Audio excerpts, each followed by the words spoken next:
Hey guys, it's Burgers here, and today I'm going to talk with Jackel.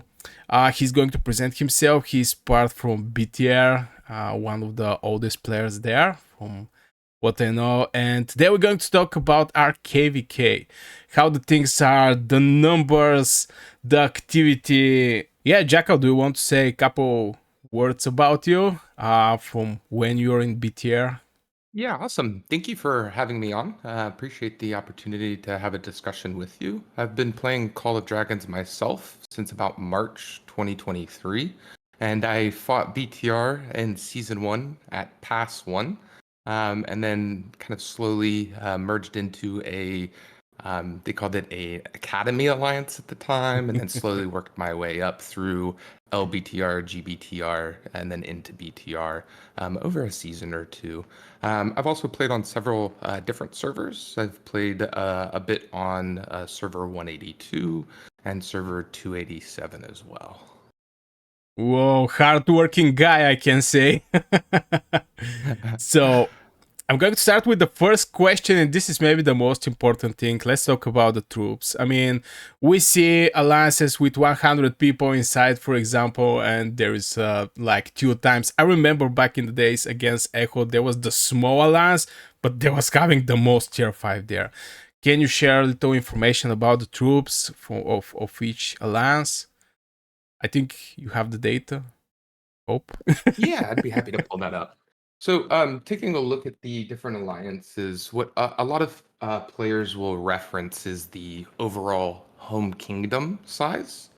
Yeah. And the home kingdom size may have players that are inactive, players that maybe aren't in the primary alliance for their home kingdom.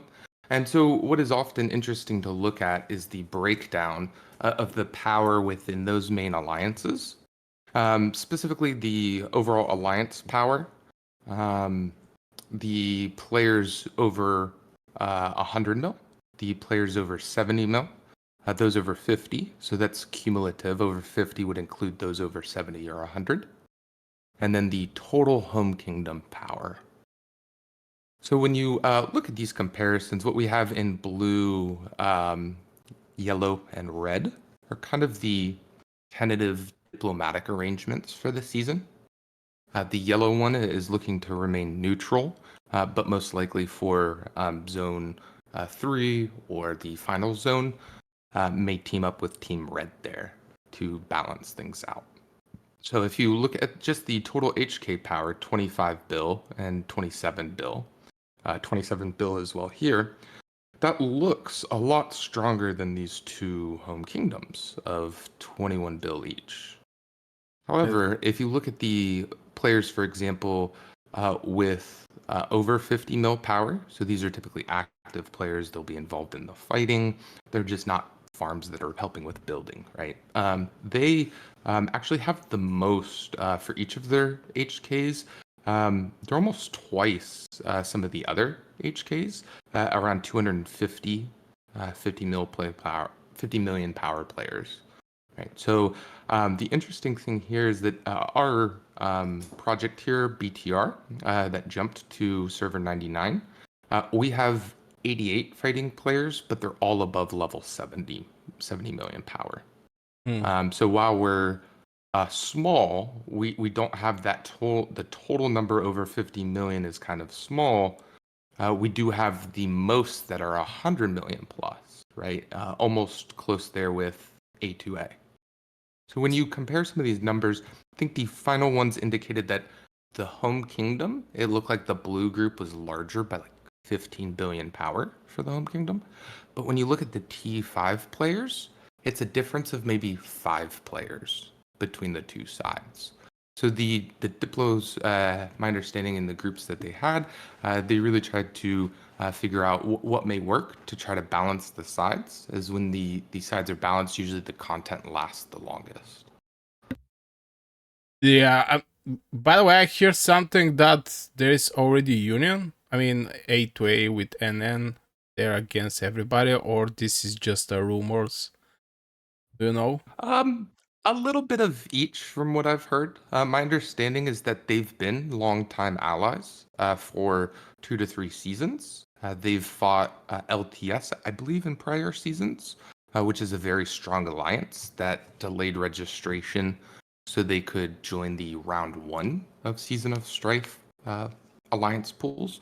Um, that being said, my understanding, they did offer to separate for this KvK if it led to more interesting matchups. One common thing suggested with diplomacy is that you try not to ally with neighbors so that you have real fights, real cities burning, right? People actually, there's stakes on the line. But if you have that with every pass that opens, it's a lot more content for everyone. So I think that there was some discussions there, but due to certain things, like I think LOPV wanting to stay neutral, and I think MFS may have allied with WoW in a previous server or season, and I think KOV was allied with both of these in yellow in a previous one. So because of previous ties with all of these, sometimes it's hard to start with a clean slate. Mm. Because the difference is pretty huge. I mean, if NN and A2A don't lie, one of the lines is like 13 billion, the other is 18. This 5 billion most of the times is tier 5 troops, artifacts, and awakened heroes. It's not building and research power most of the time. So, yeah, from one point, having more content is cool, but on the other side, one of the alliances can be completely taken out from the zone and not move even from the zone one. So it's extremely hard to make this type of diplomacy. I mean, diplomacy is extremely hard these days. Yeah, She's just pulling up the map here. So yeah. those two home kingdoms we highlighted there, they're Mhm. located in these two regions, right? You have 140 NN right here, and then you have the largest A2A located in this region here. And so they are next to each other, so they'll share this zone here with Necro. Yeah. But they'll look. It looks like a lot of the pressure, since these two will be allies as well. A lot of the pressure may be into this bottom zone for this KvK, right? You'll have A2A looking to invade to help this zone, and you'll have BTR and MFS looking to invade to help this zone, while these two maybe continue to fight here at the top. But I would certainly expect a lot more. Maybe the whole season is determined in this bottom zone. Uh, Yeah, it take me like a deja vu. I mean, in our previous season, it was absolutely the same map, if you ask me. And the zone where there was a two alliances, two kingdoms, let's say, but currently there is a couple kingdoms in one zone. The zone where the alliances was splitted, I mean, zone 3, was actually the main point of the fight. Uh, so yeah, do you have some information about the activity in the first couple hours? Who yeah, so come, who build, who start aggressively at the beginning, and perfect. Unfortunately, here in the United States, we had a holiday yesterday called Thanksgiving. And so I was over at my sister's, and I raced over 15 minutes after reset to try to get home as soon as I could. And I got a little chastised because I wasn't on for the first hour. So unfortunately, I don't know which home kingdom had their core fortress set up first. But what I do know, and this is some interesting information we pulled on the data side, is we have rough estimates of players who have not logged into the KvK yet. So what this means is that, and the way that this was determined is when all of the data was taken for all of the servers in the KvK. If a player has logged in and entered the KvK, their merit gets reset to 0. oh, And so what we did is we looked at all of the players whose merit was still above like maybe 500K. Because some players stayed in the home kingdom when the KvK started. They got a little merit once it reset, so that they get ahead on the merit shop when it opens later this week. But for the most part, if you have 5 million merit, 8 million merit, it indicates that you've not yet entered the KvK. And so what we looked at is those players who still had a lot of merit 12 hours into the KvK. So it's already been going for 12 hours. And this would give us an indicator of maybe if it's an uptime for a certain alliance around the start of the KvK, or if they're really eager or interested, or maybe they have a bigger separation around the globe. So maybe they're not all from one area, they're more separated, and so you'll see delays with the logins and things like that. One thing we noticed, this server down here, 136 MVP, it looked like all of their players, almost all of them have logged into the KvK already, which is very interesting to see. They're not one of the larger alliances, they're rather small, but even though they're small, perhaps they're fairly active still. We have our alliance here, BTR, and we had several European players, I believe, that in the first 12 hours had not logged in yet. An interesting one to see over here is WoW, at almost a third of their alliance not entering the KvK in the first 12 hours. That's a big surprise, is during the brink of war, they pushed, I believe, for over 1 billion points in the brink of war. They were number one in brink of war. So I was expecting them to be almost maybe one of the most active. But we can see here that they had about 12 hours in, they still had 7 billion of power that hadn't even joined the map yet. Interesting. About the MVP, I think they are new created alliance, if I remember right. But I'm not quite sure. Can you open the MVP on the map if it's okay for you? So MVP is, I think they're actually MVP 3, might be the full name. They're located in this bottom right zone with World of War, WoW, exclamation mark. So they'll be here in this bottom right corner paired up with them. Okay, so do you have information about the setup? Who against who, or we're still in the diplomacy? No, the diplomacy for the most part has been confirmed along these colored lines here from this previous image. Yeah. So to try to draw that on, let me see if I can just annotate that briefly here. Or maybe I missed that thing. So 140 NN is located right here. And then we have 147 A2A is located right here.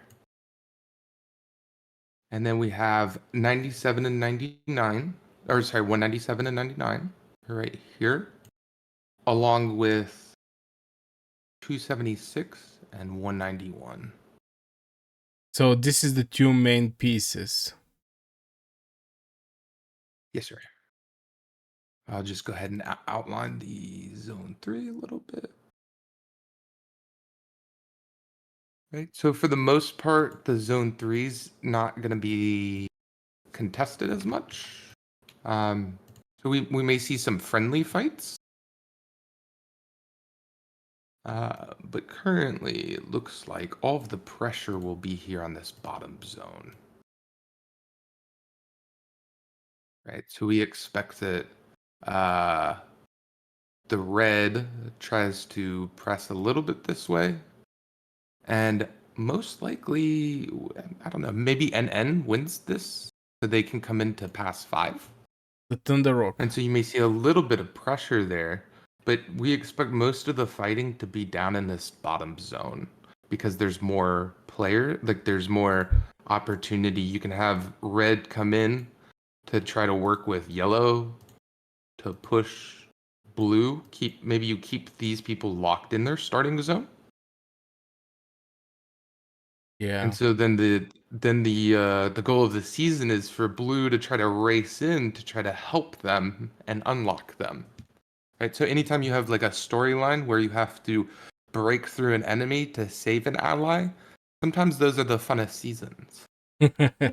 Well, definitely, I think both alliances both two sides are going to try their best to make the kingdom 3 against you in the final zone by walking one of the alliances there. I think this is going to be the main goal on both sides. Yeah, I mean, personally, I think that we'll see that this aligns with red as we break into the final zone. And so it may be something like blue may be able to shut off red like right here, whereas red may be able to close this side of blue in. And so then you'll have these two sides fight it out in the final zone.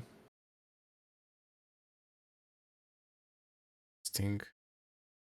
But I still, do like somebody is this going map. to win this zone 3. Or I think the final zone is not going to be that much fights. How much fights most likely we're going to have in the zone 3. At least Yeah, my that's personal something I opinion. noticed. I did notice that with the Season of Strife 1, is that a lot of KvKs, their season was determined in the zone before the final zone. Yeah. So they would fight a lot and it would make a big difference. Now, with this map, interesting thing is that if blue and red start fighting a bunch in the final zone here, then you may see yellow push back out, or you may see blue push back out down here. And so what I've noticed is that when the fighting starts to occur in the middle, uh, people end up, this map allows you to pressure in multiple places, which is interesting. Yeah.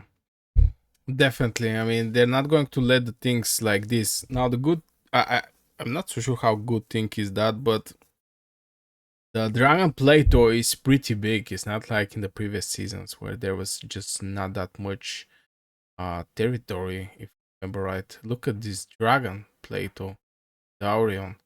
This is so much Oh. territory right there. Yeah, it's an interesting shape of a triangle here. Let me see if I can pull that up. So in this final zone, you have a triangle like this. So that'll be blue side, and this will be red. So, And then yellow's gonna try to come in here, yeah. maybe. And then we have another blue that's trying to keep their entrance here. Fighting And so for survival. yep, there's this interesting ring of spires. So there's this one, which blocks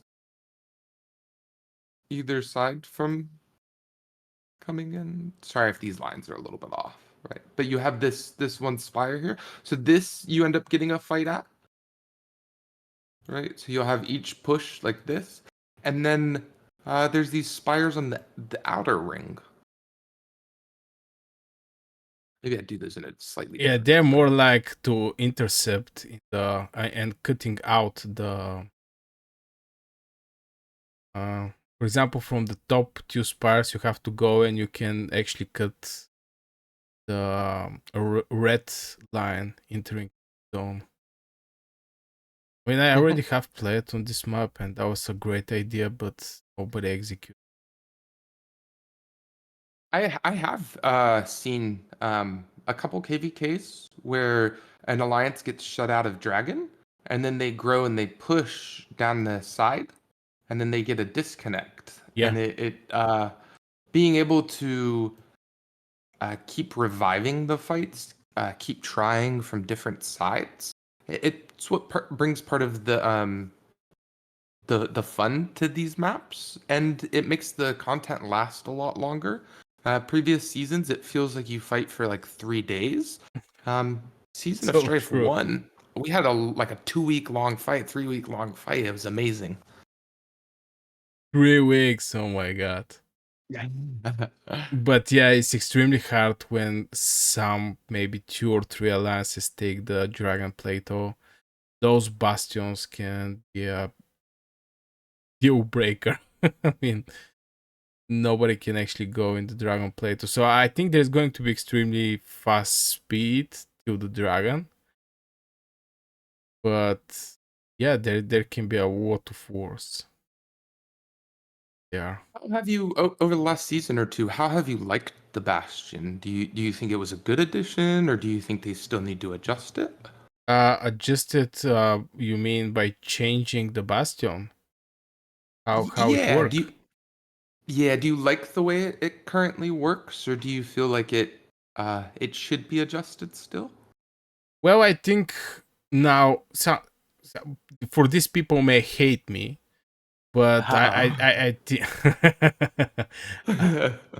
but I think there should be something that can can kill some troops. I mean, yeah, we get some troops. We train every day. I train like 8K troops, and the bastion is fine. The only thing I don't like is some people complain about make a way, but make a way Mm, most of the times the castles are already surrounding the bastion, so they just need to jump from castle to castle and they're going to be in the bastion. So make a way most of the times is not actually the issue. The big issue is that for me personally, that one person can fill the bastion. That is crazy, but just by sending like 5 legion 300k some huge well, and you get from a single person like 1.5 million troops instantly in the bastion. This is the thing I actually don't. I think it should be adjusted. A single person to hold the whole alliance. I mean, this is my interesting. personal opinion. What do you think, Jackel, about the I bastions? I haven't heard the suggestion of only one legion per player. Yeah, I think that's a good idea. I heard a suggestion of not allowing cities to teleport onto the territory of a bastion to make it harder to refill it. But I feel like there's some skill, maybe, or just dedication, right? Commitment.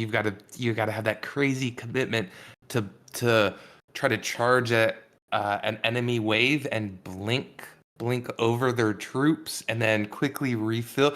Like there's all these tricks that people are developing to um, try to make bastions work if they get pushed or if, for other things. So I definitely think it's brought some spiciness to the gameplay. It definitely just brought some heat for sure.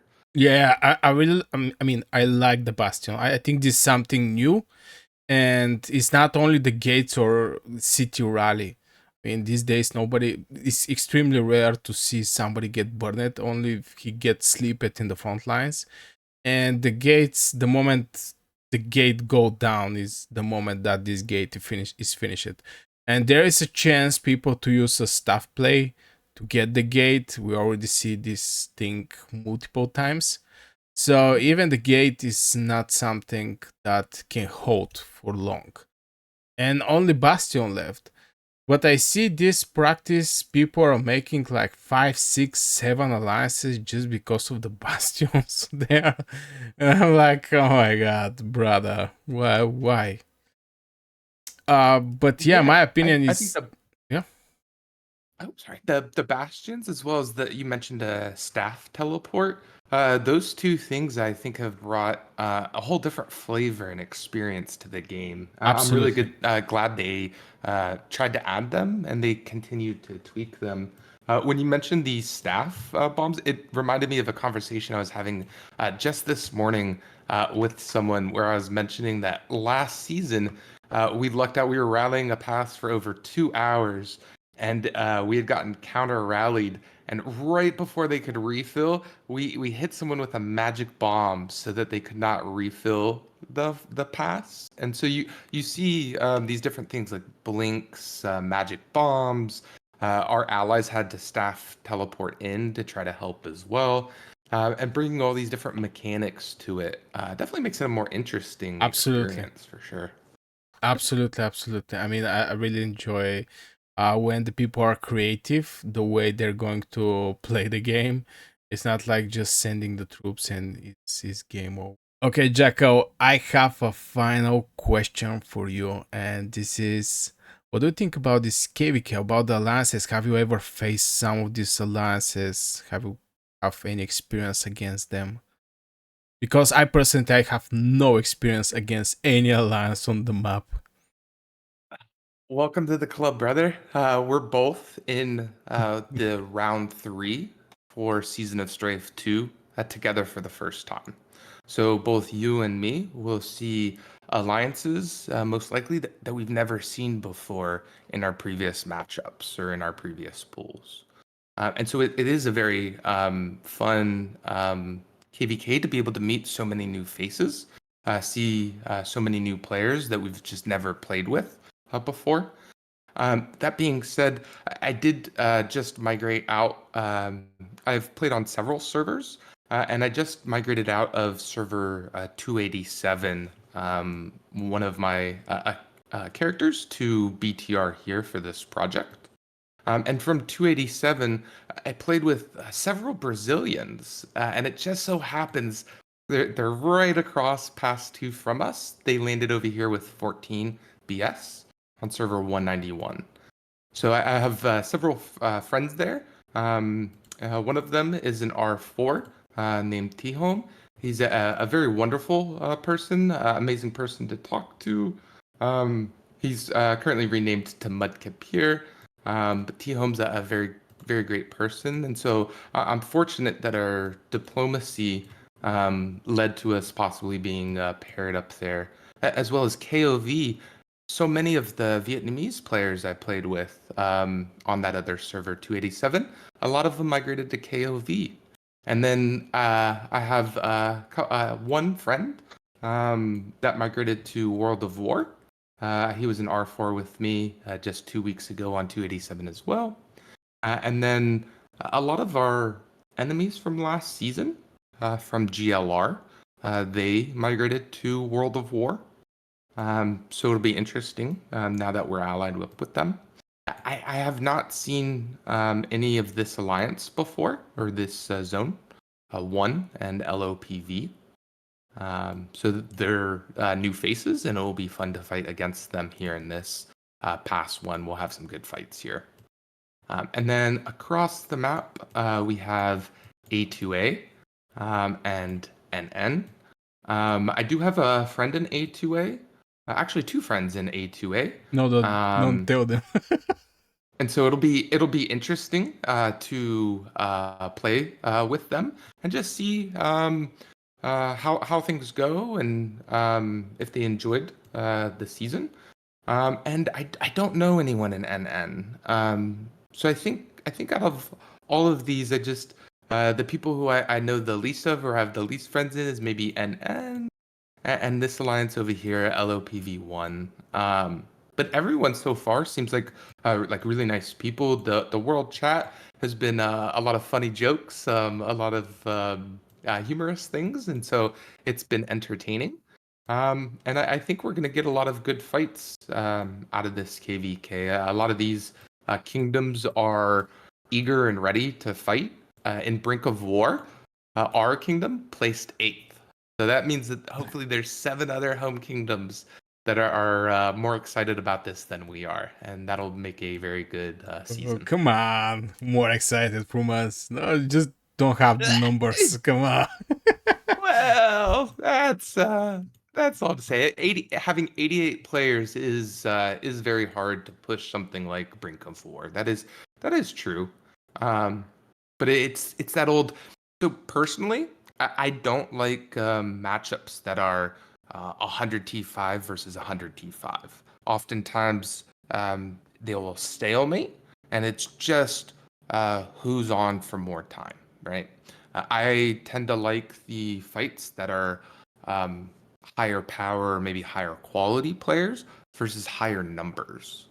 If you have 88 really high quality players, but you're fighting 200 people, that can be its own challenge. But what I've seen that lead to is the maps go back and forth a lot more.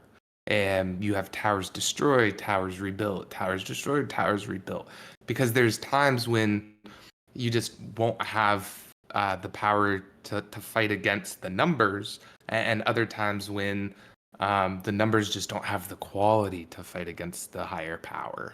And so it's a very interesting season. I definitely like these type of matchups a lot more. Yeah, me too. I'm excited. I'm excited. I mean, it's going to be my first season with BTR, and uh yeah, so far I have never fighting with so powerful alliance. Or maybe back in the days with TFS, all there were some wells there, but yeah, I'm excited also for this season.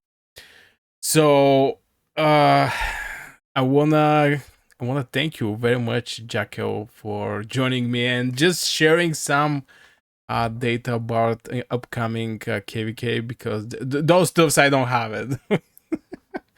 So I really want to thank you that you joined me and we have this nice conversation over everything. Yeah, thank you. I appreciate the opportunity, and I'm really looking forward to many weeks of fighting coming up ahead. So.